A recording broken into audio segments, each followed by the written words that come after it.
Your great-grandfather stole $3 billion. I know that sounds insane, but just hear me out. Go check your family photos from 1945. Look at the uniform. Look at that smile. Notice how nobody ever talks about what actually happened that spring. Because here's the thing, 17,000 tons of gold disappeared in the final months of World War II.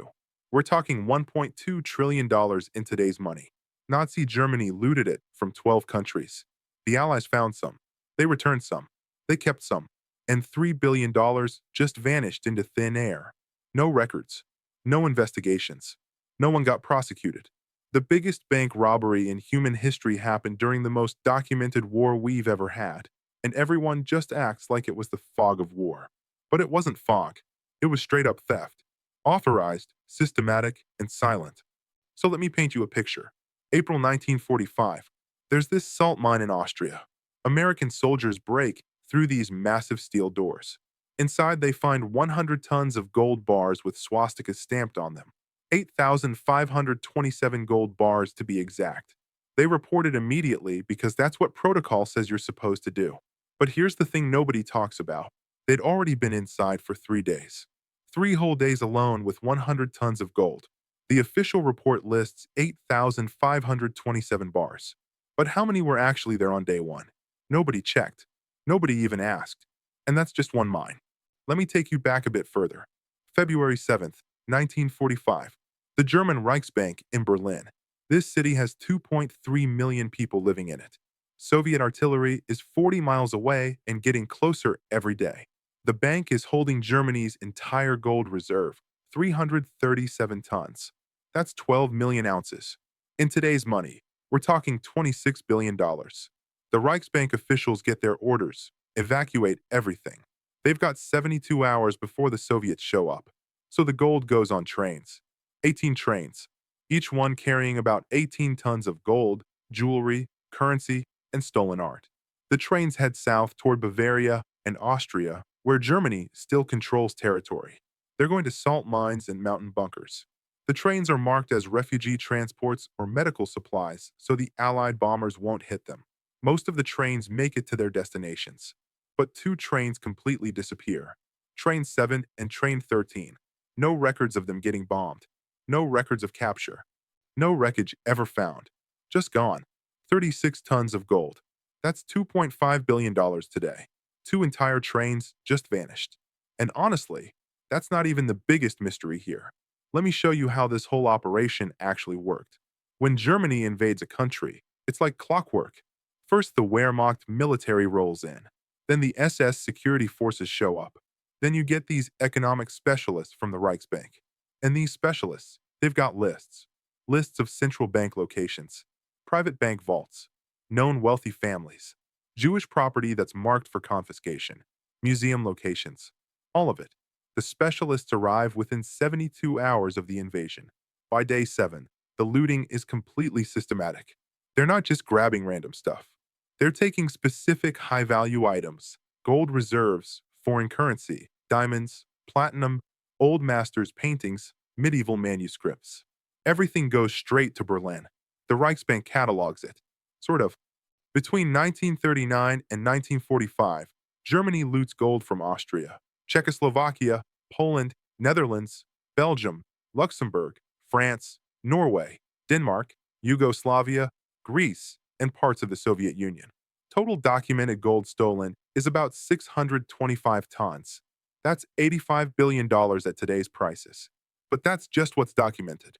Documentation was inconsistent, and often that was on purpose. Here's where tracking this looted gold gets really tricky. They melted it. The Nazis would melt these looted gold bars and recast them with German Reichsbank stamps. So a bar that was stolen from the Bank of Belgium in 1940 gets melted down in 1942 and recast with 1942 German stamps. The original serial numbers are gone. The origin is completely erased. They've created plausible deniability.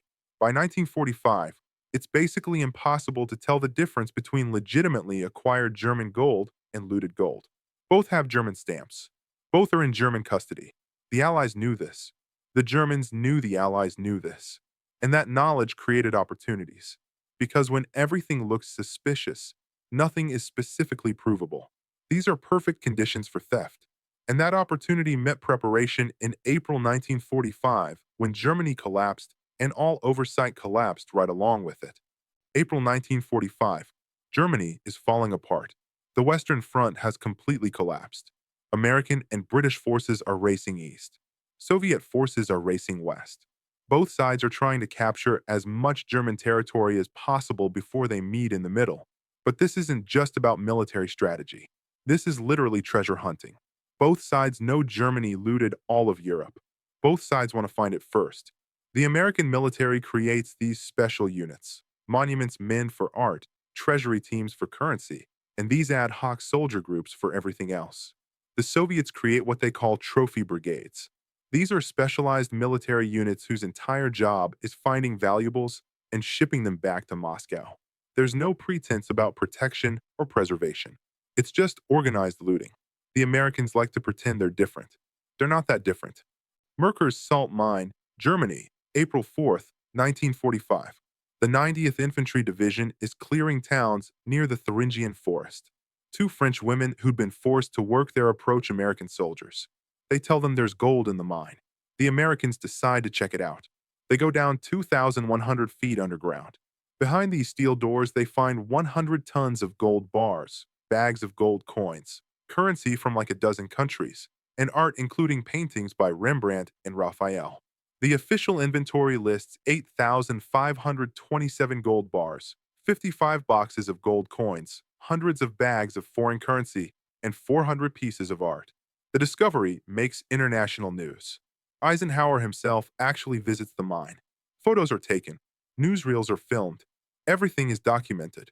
Everything is transparent. Except for one little detail. The American soldiers discovered the mine on April 4th, but the official report is dated April 7th. 3 days. What happened during those 3 days? Nobody knows. The official story says it took 3 days to secure the area and start doing inventory. That's plausible. It's also super convenient. Because here's what we do know. The inventory was done without any outside oversight. The soldiers who discovered the mine conducted the inventory themselves. Initial count, final count, same people. No independent verification. Could they have taken anything? Easily. Did they? Maybe. Would anyone know? Nope. And Merkers is supposed to be the success story. This is the mine where protocol was actually followed, where everything got reported, where there was transparency. Now think about what happened at all the other mines.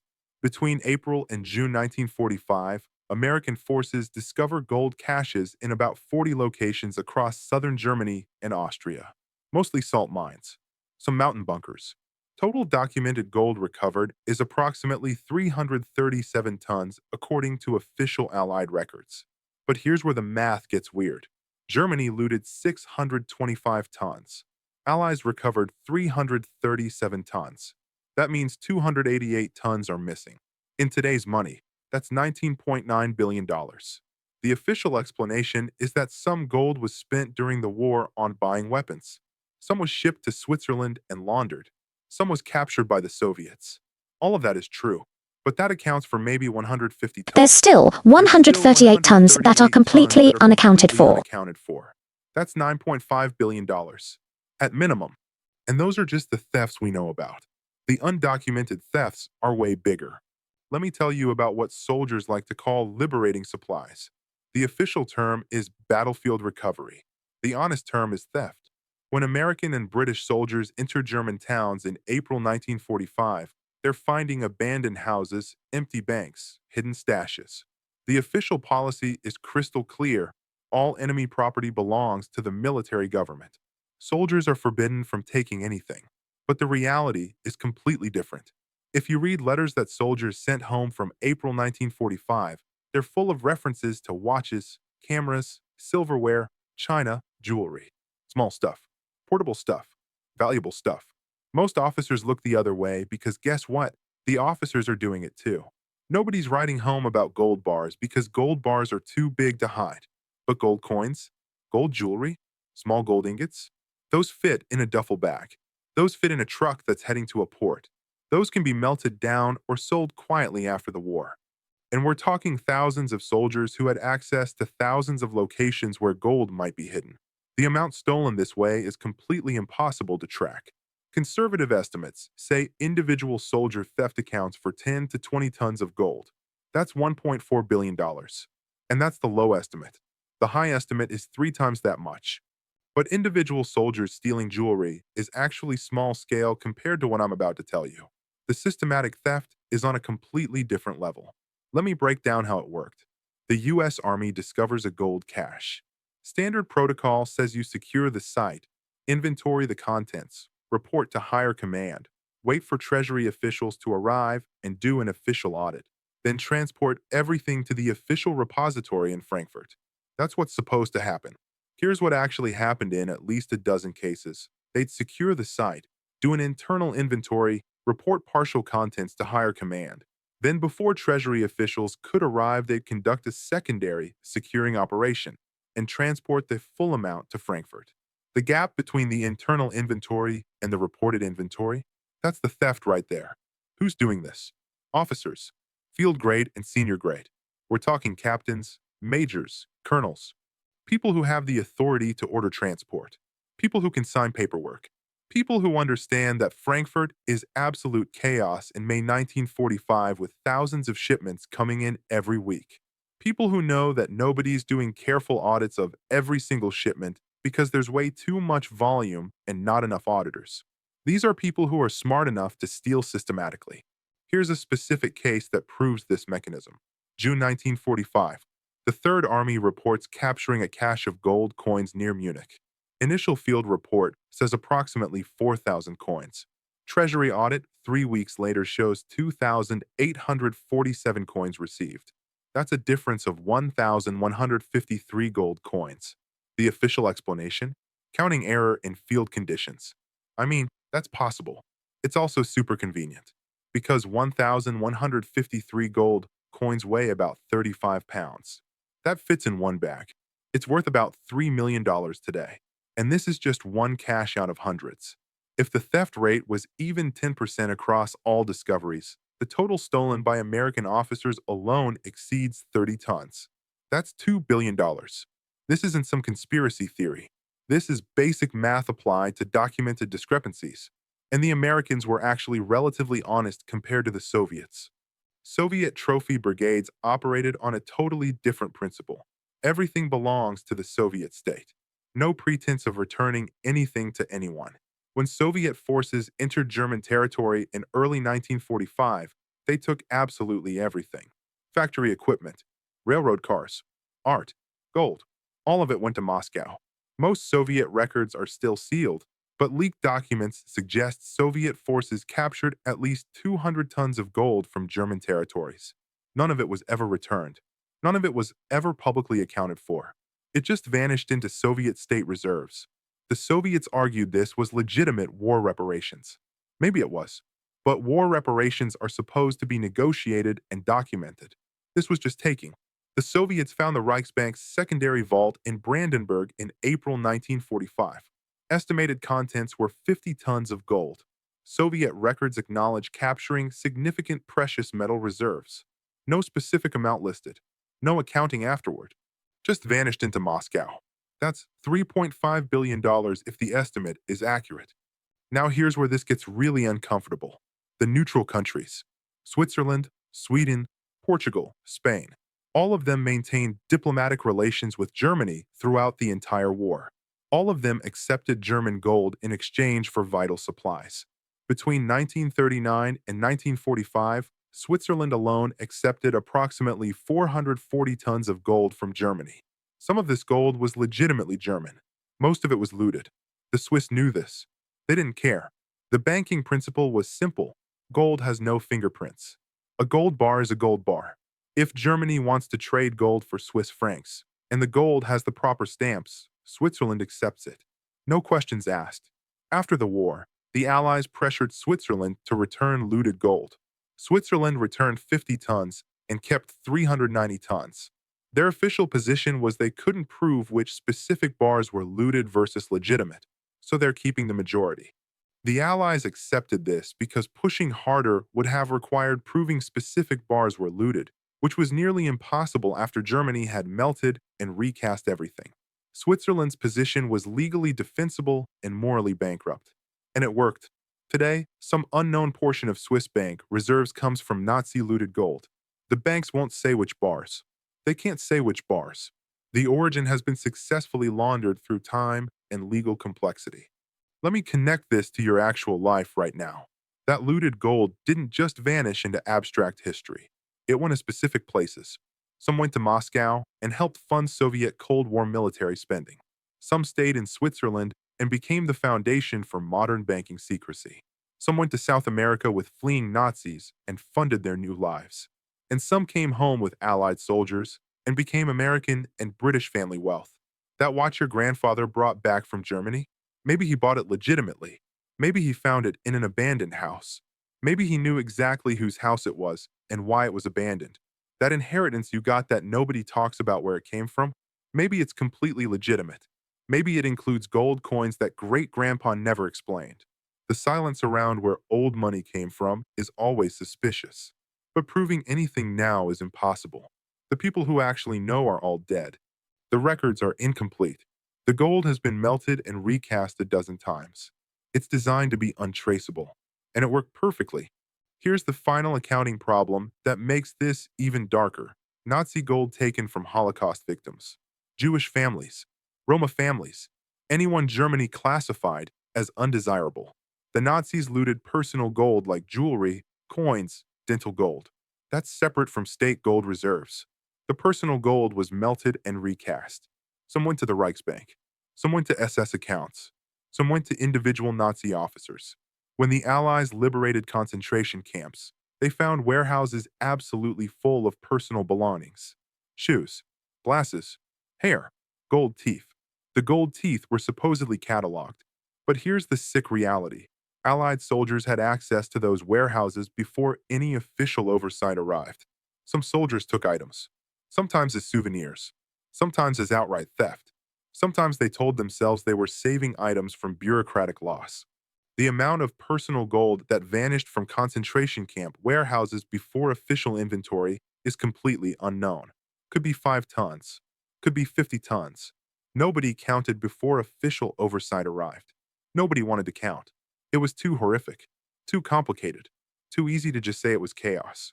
Holocaust memorial organizations estimate that tens of thousands of victims' gold simply vanished into the same chaos that made everything else vanish.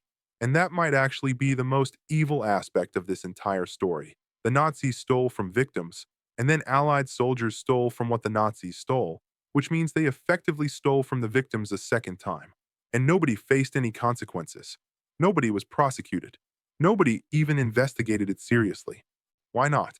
Because investigating would have implicated thousands of Allied soldiers and officers. It would have required admitting that the good guys also looted. It would have complicated the clean narrative of righteous Allies versus evil Nazis. So instead, the policy was simple: report major discoveries, pretend individual thefts didn't happen, and move on. By 1947, the focus had shifted to rebuilding Germany and containing the Soviet Union. Chasing missing gold was a distraction. More importantly, it was politically dangerous. If you investigate American officers for stealing gold, you have to investigate Allied policy. If you investigate Allied policy, you discover systematic failures of oversight. If you discover systematic failures, you undermine confidence in military command. It's way easier to just let it go. Declare victory. Build the Marshall Plan. Focus on the future. And let $3 billion in stolen gold quietly become family heirlooms and Swiss bank deposits. Let me make the pattern super explicit here. Every major war creates opportunities for massive theft. World War II is just the largest scale example we have. Vietnam had massive currency manipulation and gold smuggling. Iraq had billions in reconstruction funds that just vanished. Afghanistan had literal pallets of cash that disappeared. The mechanism is always exactly the same. Chaos creates opportunity, authority creates access, and complexity prevents accountability. The people with access take what they can. The people in command look the other way because they're either complicit or completely overwhelmed. The government eventually investigates, but never too deeply because deep investigation implicates the institution itself. Some low-level people get prosecuted as scapegoats. The systematic theft gets blamed on fog of war. And the wealth quietly transfers from losers to winners through mechanisms that are technically illegal but practically impossible to prosecute. Here's what makes World War II different, though: a scale. The amount stolen was so massive that it should have been impossible to hide. 288 tons of gold missing? That's not a rounding error. That's deliberate theft. But it worked because three factors had to align: wartime chaos, melting and recasting, and institutional incentive to move on. The chaos meant nobody had complete records. The melting meant physical evidence was destroyed. The institutional incentive meant nobody wanted to dig too deep. All three factors had to line up perfectly. They did, and the theft succeeded. The people who stole that gold died wealthy and respected. Their kids inherited wealth of uncertain origin. Their grandkids have absolutely no idea where the family money actually came from. By the third generation, stolen gold becomes clean money. That's not money laundering through banks.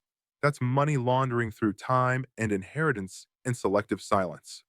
Now, the really uncomfortable question: does this invalidate the Allied victory? No. The Nazis were stopped. Europe was liberated. That's real. But does it complicate the clean narrative? Absolutely. The Allies won the war. They also looted Germany. Both things are true at the same time. History isn't clean. Victory doesn't equal virtue. Stopping evil doesn't automatically make you purely good. Complexity is uncomfortable, but it's accurate. The soldiers who liberated concentration camps also stole from abandoned houses. Both things happened. The officers who defeated the Wehrmacht also skimmed from gold shipments. Both things happened. The institution that brought democracy back to Europe also covered up systematic theft. Both things happened. None of this is actually secret. The records exist. The discrepancies are all documented. People just don't want to connect the dots because connecting them creates cognitive dissonance. We want heroes. What we get is complicated humans doing heroic things and terrible things at the same time. That's reality. So what happens to $3 billion of stolen gold over 80 years? It becomes part of the economic system. Gold is fungible. Stolen gold mixed with legitimate gold becomes completely indistinguishable. By 1960, it's totally integrated. By 1980, even the people who originally stole it might not remember. By 2000, their children inherit it as legitimate family wealth. By 2025, nobody knows and nobody can prove otherwise. The statute of limitations isn't legal, it's generational. Wait long enough and theft just becomes inheritance. That's not me being cynical. That's just observation. And it's still happening right now. Every major conflict creates these same opportunities. Iraq had billions in reconstruction funds vanish. Afghanistan had pallets of cash disappear. Ukraine is going to have reconstruction funds go missing. Syria had aid vanish. The mechanism never changes. Only the scale and sophistication vary a bit. Does knowing this actually change anything? Probably not. The gold is gone. The thieves are all dead. The institutions moved on decades ago. But maybe it changes how you think about war narratives. About clean stories of good versus evil. About where wealth actually comes from. About why some families have this mysterious old money that nobody ever explains. About why neutral countries stay neutral even when staying neutral means profiting from evil. About why governments don't investigate too deeply into their own institutions. About why the official story is always way simpler than the real story. The greatest bank heist in history wasn't even really a heist. It was distributed theft by thousands of individuals operating in institutional chaos with zero oversight and zero consequences. Some people took jewelry. Some took coins. Some took literal tons of gold. All of them took something. And the institution just called it acceptable losses and moved on. Because investigating would be too expensive politically, too complicated legally, too damaging institutionally. $3 billion. And that's a conservative estimate. 17,000 tons of Nazi gold. Partial recovery. Massive gaps. No prosecutions whatsoever. And here's the final irony. This entire story is documented. It's not hidden. It's not classified. Public records. Historical research. It's all sitting right there. We just don't talk about it because talking about it ruins the clean story. The story we prefer is way simpler. Nazis stole gold. Allies recovered gold. Justice prevailed. That story is partly true. It's also partly false. The full story is this. Nazis stole gold. Allies stole some of that stolen gold. Everyone pretended it didn't happen. And now that gold is clean money sitting in Swiss banks and American inheritances. That story is completely true. It's just uncomfortable. And uncomfortable truths get filed away and forgotten. Until someone actually does the math. Until someone asks where those 288 tons went. Until someone wonders why the official inventory always seems slightly lower than the initial field reports. Until someone realizes that the largest bank heist in human history happened during the most documented war in human history, and we're all just pretending it was confusion. It wasn't confusion. It was opportunity. And opportunity is always taken by someone. Claude is AI and can make mistakes. Please double check responses.